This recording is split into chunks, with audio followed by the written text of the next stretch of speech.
ريال مدريد فاز على فياريال، ولكن لا تحاول أن تبيع الأوهام. لم تكن مباراة ممتعة ولم تحمل أي استعراض. كانت مباراة صبر وأعصاب وتركيز دفاعي خالص. هجوميا ريال مدريد كان فقيرا، بلا أي أفكار ولا جمل واضحة. كل ما رأيناه كان حلولا فردية فقط، والفارق هو فينيسيوس ومبابي.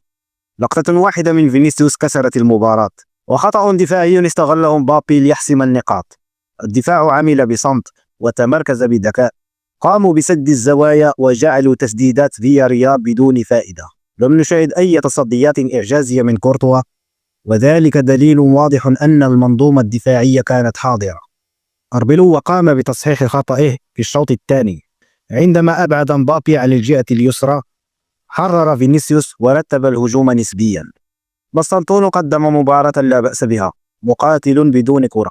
وفي الأخير ريال مدريد يحسم النقاط ويفوز، ويقوم بفرض الضبط على برشلونة.